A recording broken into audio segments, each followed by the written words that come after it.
Hola, mi muy querido y muy desechable capital humano. ¿Cómo están? Aquí estoy en la Ciudad de México. Vine a hacer un par de reuniones y probablemente una entrevista. Ayer estuve en la ciudad de Querétaro. Voy a esperar a que se conecte la gente. Y hoy terminé el libro de Luz sobre Foucault. Y está súper interesante. Digo, la verdad es que ya tengo planeado un review, por lo menos del último capítulo del libro que me pareció espectacular. Vayan, siguieran dejando las preguntas en la cajita de preguntas y ahorita me meto a contestar preguntas. Pero le estaba comentando que terminé este libro, que es un libro de Luz, hablando sobre Foucault. Pero lo más interesante, el último capítulo que me gustó mucho, que es sobre el superhombre. Entonces, imagínense, es de Luz hablando de Foucault y Foucault hablando de Nietzsche, hablando del superhombre de Nietzsche. Entonces, voy a hacer un video la siguiente semana de Diego hablando de Luz, hablando de Foucault, hablando de Nietzsche. La historia de la filosofía, ¿no? Una larga conversación entre gente viva y muerta. En este caso yo soy el único vivo y el único que no soy filósofo, que va a tratar de participar de esta conversación entre grandes pensadores como Deleuze, Foucault, y Nietzsche en este caso, ¿no? La verdad es que está buenísimo el libro, me pareció una maravilla. Además, Deleuze tiene ya les había comentado, ¿no? Que Deleuze me parece de estos autores que le da una lectura muy gentil a otros autores, principalmente los clásicos. Y este caso, pues no es una diferencia. La verdad es que la lectura que le da a Deleuze está muy buena, muy bien hecha. Y logra encontrar similitudes entre el pensamiento de Foucault y el pensamiento de Spinoza, que me pareció, la verdad, impresionante. Y se los quiero compartir. Pero estoy terminando de organizar el videito. Se los voy a poner la siguiente semana. Pero voy a adelantarle esta hermosa frase, que es, a grandes rasgos, como un resumen de lo que voy a hacer en el video de la siguiente semana, pero me parece buenísimo. Termina el libro de Luz diciendo, como diría Foucault, el superhombre es mucho menos que la desaparición de los hombres existentes y mucho más que el cambio de un concepto. Es el advenimiento de una nueva forma, ni Dios ni hombre, de la que cabe esperar que no sea peor que las dos precedentes. Uf, una joya. ¿Qué se espera del superhombre, no? O sea, este concepto nietzscheano tan famoso de Nietzsche, que decía que pues empezábamos como camellos cargando con los valores de la moral, muriéndonos de hambre y sed en el desierto, nos transformamos en leones, nos rebelábamos contra la moral y destruíamos los templos y los valores antiguos, y al final éramos niños. Y solo siendo niños que habían cargado con la moral, destruido la moral y después nos libramos de la moral, es que realmente podríamos ser hombres para ser el advenimiento de la vida misma en el hombre mismo. Entonces, está muy padre que Deleuze haya rescatado esta parte de Foucault hablando sobre Nietzsche. La verdad es que me gustó muchísimo. A ver, ahora sí, déjame. A ver, voy a empezar a contestar un par de preguntas. Bueno, dice que no puedo dejar las preguntas en la pantalla, pero las voy a contestar desde aquí. ¿Qué opinas de invertir en Bitcoin en este momento? Miren, yo sinceramente, primero les tengo que decir, no soy experto en Bitcoin. La gente que es experta en Bitcoin, la gran mayoría tampoco es experta en Bitcoin. Acabo de leer un artículo muy bueno y si les interesa mucho el tema de Bitcoin, les recomiendo que lo vayan a leer, de Yanis Varoufakis, que es este economista, que es de los economistas que más admiro en el mundo, que es ex ministro de Economía de Grecia. Tiene libros increíbles, ya les hice review de Hablando con mi hija sobre la economía, Another Now, Economía sin corbata, ¿qué otros? Adultos en el cuarto. Tiene unos libros buenísimos Varoufakis sobre economía y sobre todo cómo entender cómo funciona el capitalismo. Que de hecho Varoufakis dice que ya no vivimos en el capitalismo, vivimos en un tipo de tecnofeudalismo, que es un modelo que viene después del capitalismo, que algún día les puedo explicar ese concepto que está interesante también. El caso es que Varoufakis tiene una plática muy buena hablando sobre Bitcoin y sobre cripto en general, explicando cómo acaban siendo Ponzi schemes, o sea, esquemas piramidales. Como están muy desregulados, la verdad es que el riesgo todavía es demasiado alto. El riesgo siempre ha sido alto, la verdad. Es algo que no está regulado, que es muy fácil que te engañen, que te desaparezcan las cosas, que cambien las reglas de la noche a la mañana. Es tierra de nadie. La verdad es que es para vaqueros y obviamente los tiburones, los peces grandes tienden a comerse a los peces chiquitos. Entonces, si vas a invertir en Bitcoin pensando que es para ganar dinero a corto plazo, absolutamente no lo hagas. Es una locura, es demasiado riesgo. Si lo vas a hacer a largo plazo, te sobra el dinero y quieres jugar al casino, pues felicidades, juega al casino, igual te diviertes y te la pasas bien, ¿no? Entonces tengan mucho cuidado con el tema de cripto. Lo otro que les quería comentar sobre Bitcoin y cripto en general, y también esto aplica para NFTs, es que de la misma manera que yo creo que en los últimos 5 años, probablemente en la última década, el mercado de Uberization, o sea, por ejemplo, todo el tema de las plataformas de Airbnb, Uber, Rappi, o sea, todas estas plataformas, WeWork también, que son estas plataformas como flotantes, estas plataformas descentralizadas, fueron una gran burbuja especulativa y ahora vemos que muchas de ellas realmente no funcionan si pagan la carga tributaria completa para ejercer sus funciones. O sea, en el momento que se le exige a Rappi, a Uber Eats, y a Didi, y a muchas de estas plataformas, Airbnb inclusive, de que cumpla con todas sus obligaciones fiscales, pues resulta que no son negocio, ¿no? Entonces, algo que les puedo decir de entrada, y lo dijo un gran amigo mío, es que si tu negocio depende de la evasión fiscal para ser negocio, pues no es negocio. Pero realmente si aplicáramos esa regla a muchos negocios de Latinoamérica, pues veríamos que muchas empresas realmente no son negocios, que la gran mayoría de las empresas funcionan porque son mecanismos de evasión fiscal. Y me parece que ahorita mucho de lo que está pasando tanto con cripto como con NFTs es eso, es que es un nuevo mecanismo de evasión fiscal y al ser un nuevo mecanismo de evasión fiscal, pues obviamente el dinero va hacia allá, ¿no? O sea, piensen en el capital algo así como el agua, que busca los caminos de menor resistencia. Y al buscar esos caminos de menor resistencia, donde hay resistencia en el sentido fiscal, donde hay menos resistencia es donde se va a ir el gran capital, porque aparte es altamente especulativo, de alto riesgo, poca regulación, poco impuesto. Entonces le conviene mucho al capital que existe en estos mercados como cripto y Bitcoin. Ustedes, en serio, tengan cuidado, no se metan ahí, que es complicado. ¿Bitcoin ha lavado de dinero? Sí. ¿Qué le dirías a un artista hoy en día? Es complicado el tema del arte hoy en día. La verdad es que yo tengo un respeto gigante absoluto sobre los artistas. Tengo de hecho un proyecto que se me ocurrió por culpa de este libro de Foucault, sobre hacer algo con un colectivo de artistas que voy a empezar a estructurar, y ya que lo tenga estructurado se los platicaré si es que funciona, porque ahorita nada más está en mi cabeza como idea abstracta. Pero el tema del arte es complejo. Mi definición del arte, o bueno, mi definición del arte dentro del capital es compleja, porque para mí cualquier cosa, y para mí, ¿no? Eso es bien teoría marxista de producción, pero cualquier cosa que se produce con el fin de ser vendido es una mercancía. Y un arte, una pieza de arte, no puede ser una mercancía. Es una antítesis. Mercancía y arte no pueden ser lo mismo. Cualquier cosa que se produce con el objetivo de ser vendido, para mí no cumple con el requisito de ser una pieza de arte. Entonces, por ejemplo, pues eso ya descarta todos los NFTs. Si se produce una colección de series, de gráficos, imágenes y cosas para venderse, pues definitivamente no es arte. Es un producto de consumo, es una mercancía, es un commodity, ¿ok? Eso no quiere decir, o eso no quita, que puedan ser bellos, grotescos, sublimes, que puedan despertar y evocar sentimientos, emociones, comunicar lo que tú quieras, ¿no? Cumplen con muchas de las categorías, probablemente estéticas, de cosas que veríamos en el arte, pero no cumple para mí, por lo menos con la definición de arte, por el hecho de que fue creado con fines mercantiles. Entonces eso para mí ya la pone en otra categoría, que es en la categoría de productos, ¿no? Entonces, o sea, mi consejo para los artistas, la verdad es que es complicado, ¿no? O sea, ser artista y tener que producir arte pensando en vender para sobrevivir. Y no lo digo como crítica hacia los artistas, de nuevo, los admiro muchísimo, pero es el complejo situación o el complejo esquema en el que nos tocó vivir, donde absolutamente todo nace predispuesto, preabsorbido o no sé, predigerido para ser un producto de consumo. A ver... ¿Has oído el proyecto de Migala y sobre su partido político? Sí, la verdad es que los chicos de Migala me encantan, soy fan. Vayan a su canal si no lo conocen, es un canal precioso. He hecho varias colaboraciones con ellos, todos son súper buena gente, la neta es de que los admiro bastante. Me parece muy padre lo que están haciendo con el tema de la creación del partido. En el momento que lo hagan, pues yo encantado de apoyarlos. Traen muchas ideas, tanto de Richard Wolff, que es un profesor de economía que entrevisté, un americano. La entrevista está en mi canal de YouTube, está en inglés, pero está muy buena.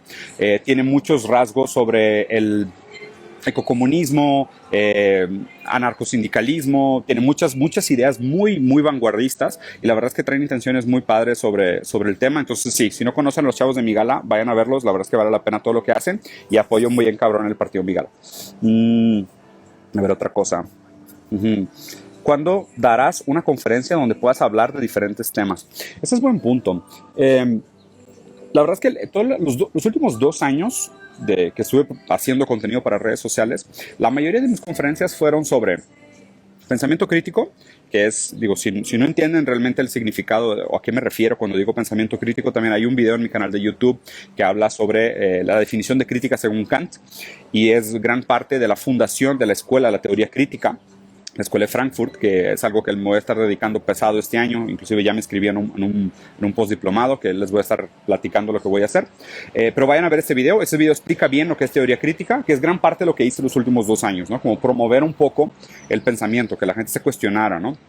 Digo, se hizo muy famosa esta frase de ¿por qué crees lo que crees? Esa frase es como la base del pensamiento crítico, porque lo que trata de hacer es evidenciar cuáles son aquellos supuestos a priori sobre los cuales tú haces tus aseveraciones o tus premisas, o le das sentido de entendimiento a la realidad, ¿no?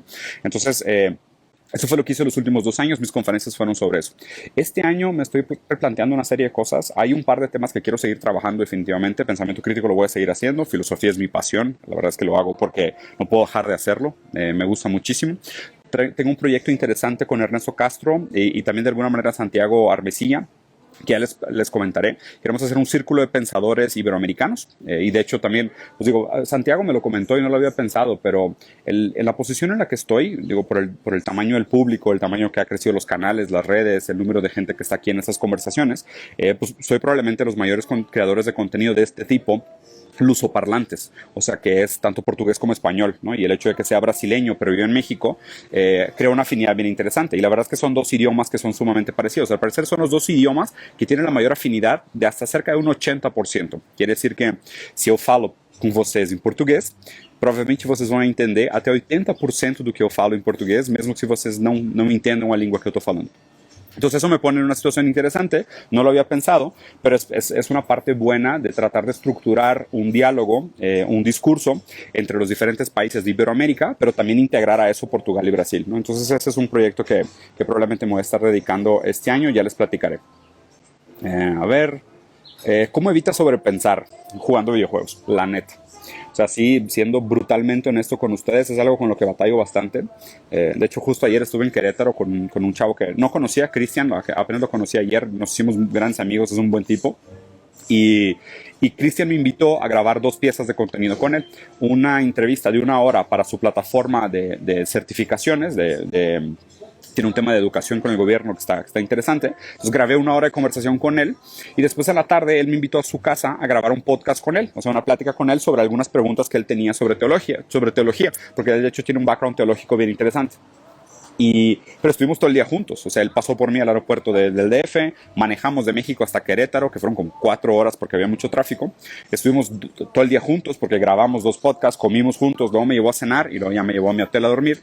Y hoy en la mañana ya me trajeron acá a la Ciudad de México otra vez. Pero contestando a la pregunta de cómo le hago para no sobrepensar, Cristian ayer, o sea, como que empezamos a platicar cuando pasó por mí al aeropuerto y nos fuimos platicando 4 horas en el carro, él y dos personas que venían con nosotros.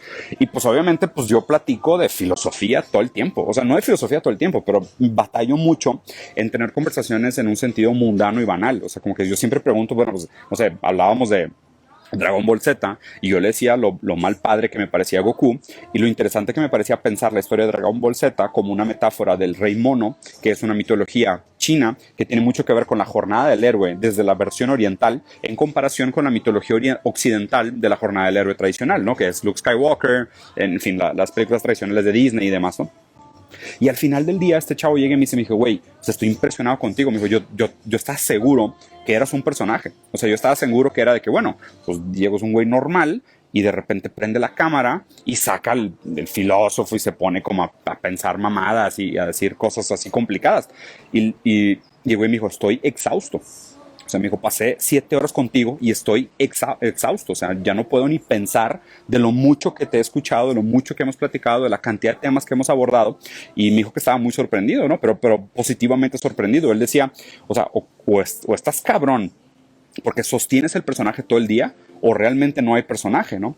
Y obviamente pues ahí también pues me ganché de otro tema que me gusta mucho, que le dije, no, pues es que, o sea, o todos somos personajes o nadie lo es. O sea, es que para mí no hay esta diferenciación entre las máscaras que usas y existe un verdadero yo por detrás, ¿no? Porque el decir que hay un personaje, pues quiere decir que existe un verdadero yo por detrás, y la verdad es que no sé si hay un verdadero yo por detrás. Me parece que es eso, ¿no? O sea, yo podría quitarme máscaras y máscaras, y pues detrás de las máscaras según yo no hay nada, ¿no? Entonces si estos son los temas que me gusta, estos son los temas de los que quiero hablar, pues hablo así todo el día. ¿Cómo le hago para no sobrepensar? Porque sinceramente también me pasa a veces que en algunos momentos digo de que ya me pasé, güey, o sea, ya tengo dudas sobre todo. Aparte, sobre todo la lectura de Deleuze es muy compleja porque es desestructurante. O sea, yo creo que sobre todo la idea del pensamiento rizomático fue algo que me hizo mucho, no sé si mucho daño, pero fue muy destructiva de mi manera de pensar anterior a Deleuze. O sea, la idea de rizoma, de que los conceptos no tienen un centro, te cambia toda la vida. O sea, de venir pensando de manera arbórea, de oye, pues existe una historia, una jerarquía, la filosofía parte de tal y llega hasta tal, los conceptos parten de tal y llegan hasta tal. O sea, tener este pensamiento jerárquico, organizado, con líneas, con estructuras, con normas y demás, con instituciones y pensar en las jerarquías del poder. Y después llegas realmente como el entendimiento de Deleuze de lo que son un rizoma, lo que son los rizomas, y cómo se debería pensar de manera rizomática.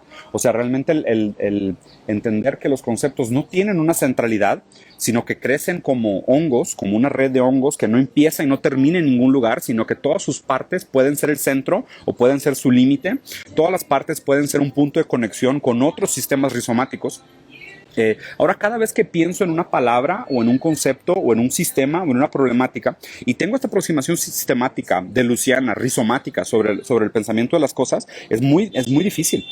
O sea, me es muy difícil y a veces sí me atrapa a mí mismo pensando de que ya no tengo opinión sobre nada. Que al mismo tiempo que tengo opinión sobre todo, no tengo una opinión formada sobre nada. Porque si haces realmente riguroso un análisis rizomático sobre cualquier concepto, pues empieza en cualquier lugar y termina en cualquier lugar y se puede conectar con cualquier cosa, ¿no? Y de hecho, eso es otra cosa que me gustó de este libro de Foucault.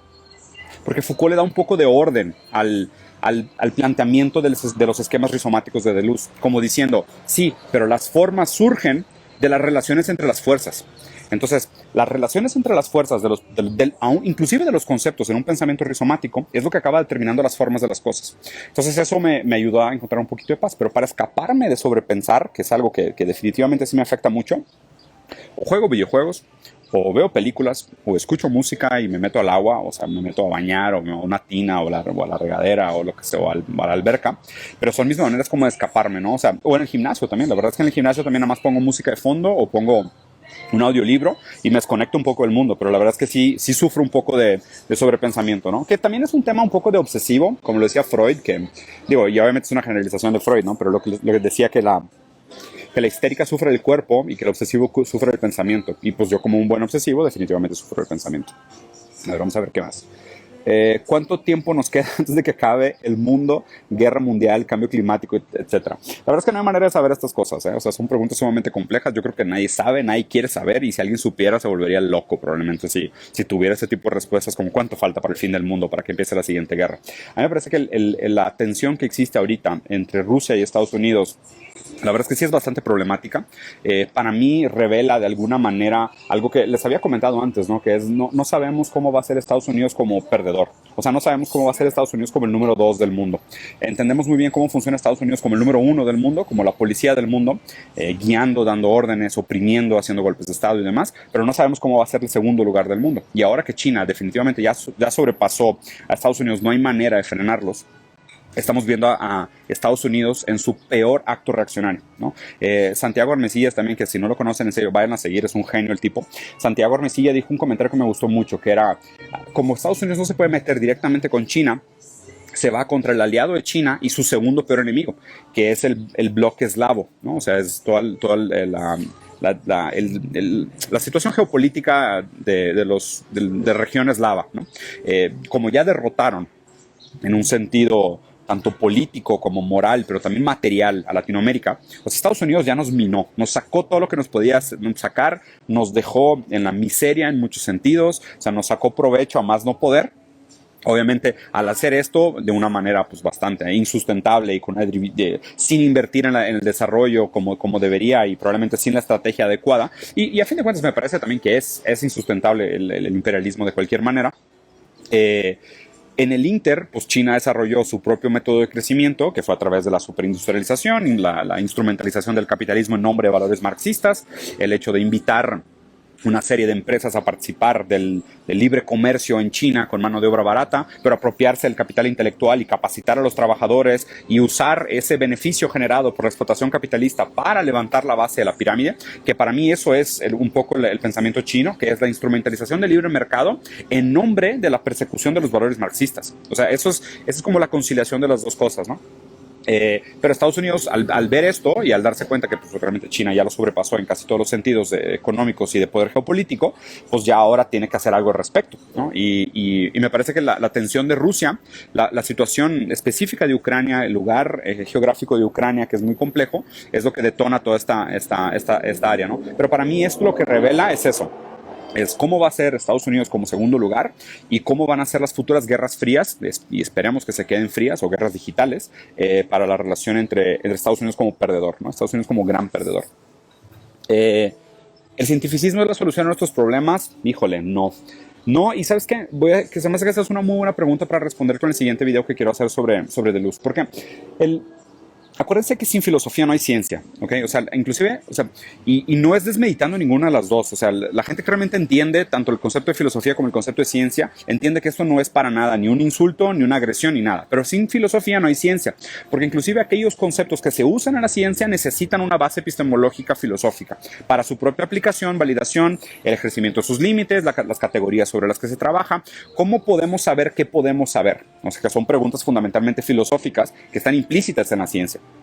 Sin ciencia no hay filosofía. O sea, no hay tal cosa como un cientificismo que pudiera reemplazar todos los otros supuestos saberes, ¿no? Eso tampoco es un intento de tratar de jerarquizar y decir que hay saberes que son más preciosos, más importantes o más necesarios que los otros. Más bien, me parece que la riqueza del saber humano tiene que ver también con la capacidad interdisciplinaria de los saberes. O sea, es el hecho de que nosotros como humanidad podemos interrelacionar las preguntas metafísicas, epistemológicas, ontológicas de la filosofía y traer su aplicación a campos de las ciencias exactas, de la tecnología, de la ciencia, de la matemática, de la informática y demás. Entonces me parece que no, que van de la mano, ¿no? No es así como que la solución es más ciencia. No me parece reductivo pensar esto. Nuestra identidad está atada a nuestra capacidad de consumir. No debería, pero en este momento me parece que sí lo está, ¿no? O sea, me parece que ustedes saben que uno de los conceptos de filosofía más importantes para mi manera de pensar, de por qué creo lo que creo, es la dialéctica del esclavo y el maestro de Hegel, que es de cómo surge el sujeto, ¿no? O sea, de dónde surge la identidad del sujeto e inclusive la conciencia. La conciencia y la subjetividad surgen del reconocimiento de otra conciencia. Cuando nosotros somos reconocidos por una otra conciencia, nosotros cobramos sentido y nosotros somos capaces de darle sentido a nuestra propia existencia, a nuestra propia conciencia a través de esa relación dialéctica con el otro. ¿Okay? Obviamente el análisis de Marx es que como no se puede dar la relación dialéctica de esclavo y el maestro bajo el capitalismo, y tampoco nos podemos ver identificados con el fruto de nuestro trabajo bajo el capitalismo. Nuestro trabajo no nos da identidad porque está profundamente alienado de nosotros, se nos roba todo lo que hacemos, o por lo menos una parte de todo lo que hacemos se nos roba. Entonces nosotros nunca somos capaces de desarrollar completamente un sentido de identidad y subjetividad. Esta es la patología. La patología es nosotros en el capitalismo tardío no somos capaces de desarrollar un sentimiento de identidad y subjetividad porque no se da bien la dialéctica del esclavo y el maestro, no hay un reconocimiento por conciencias libres porque nadie es libre para reconocer al otro. Y segundo, el trabajo es profundamente enajenante, entonces no nos vemos reflejados en el fruto de nuestro trabajo, entonces no hay una constitución de identidad ni de subjetividad individual.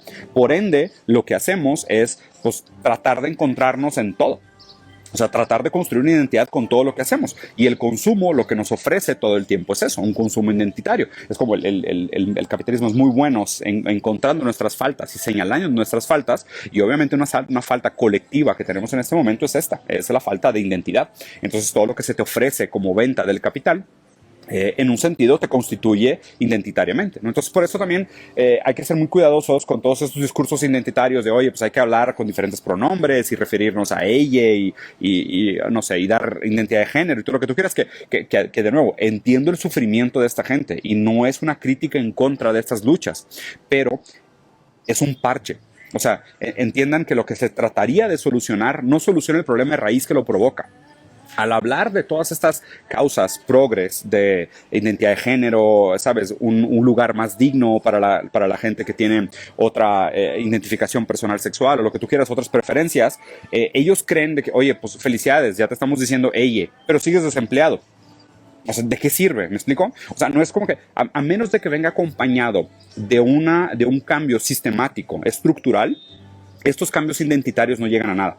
Y obviamente lo que dice Marx es mucho más inteligente. Lo que dice Marx es la única manera en cómo podemos nosotros regresar a la potencial creación de la subjetividad y que el hombre realmente encuentre su dignidad, es que se vea reflejado en el fruto de su trabajo, porque es lo que tradicionalmente debería de pasar en la dialéctica del esclavo y el maestro. Si nos viéramos reflejados en el fruto de nuestro trabajo, no habría necesidad de todas estas peleas identitarias.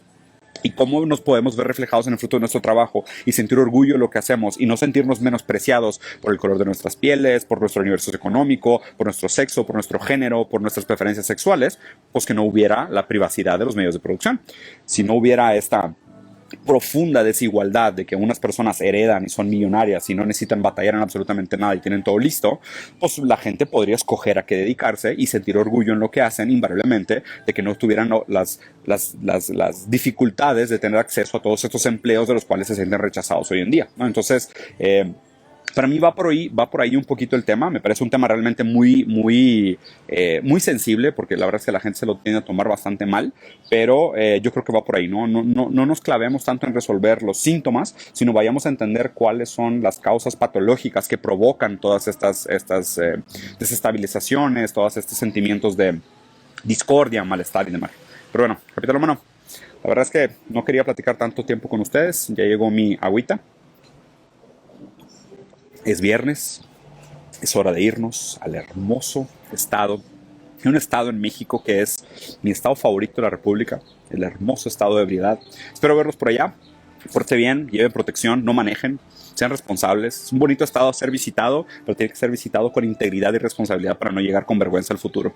Nadie quiere mañana en la mañana avergonzarse de haber visitado el estado de ebriedad y haber dejado vestigios de su carencia de razón ético-moral. Los quiero mucho, capítulo humano. Me significa bastante que apoyen el proyecto, que estén aquí conmigo, que hagan que participen de estas conversaciones. Voy a subir después este video a YouTube también para que se quede colgado. Lo voy a dejar ahorita aquí en Instagram también. Apóyenme, la verdad es que siempre ayuda el algoritmo, que compartan, que dejen comentarios, que le piquen like y demás. Siempre es una maravilla. Disfruten su fin de semana. Adiós.